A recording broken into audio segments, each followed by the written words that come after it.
Far too many politicians get up and you can tell that they're just telling you what you want to hear. Gary says from his heart exactly what he thinks.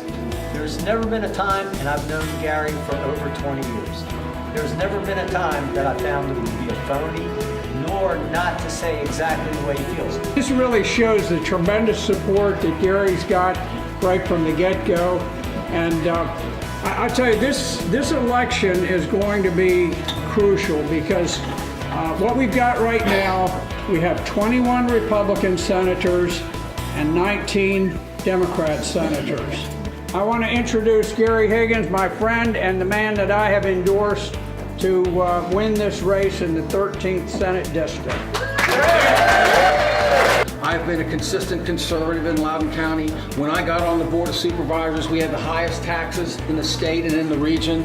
We had no economic development plan, and we had just cut the school budget 2 years in a row.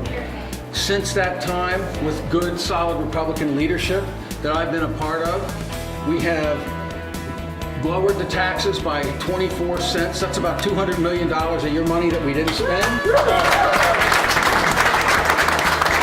We've also lowered the equalized rate by about 5 cents, which is equates to about $250 per household in Loudoun County.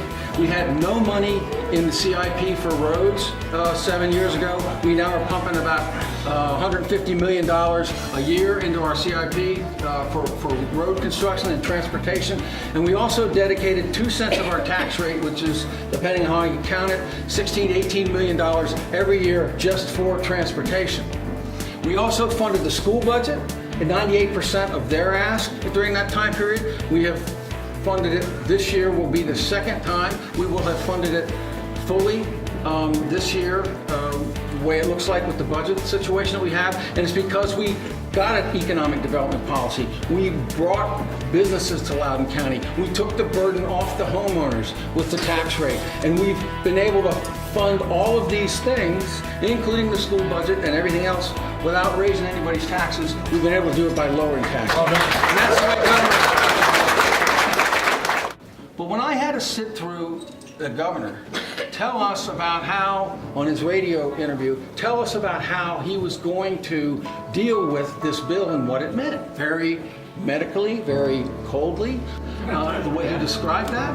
But he talked about the infant. He said the infant is born. The infant is laid on the table.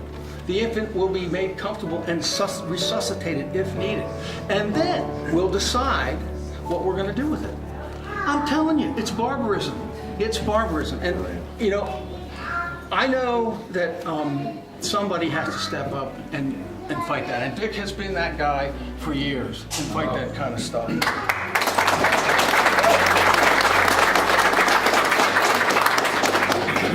And then Mr. Northam, Dr. Northam, Governor Northam, then he came back and said, well, no, I really didn't mean that, you know, that this would be willy-nilly. What I meant was in the case of a child that was born that was abnormal or had abnormalities or handicapped or something.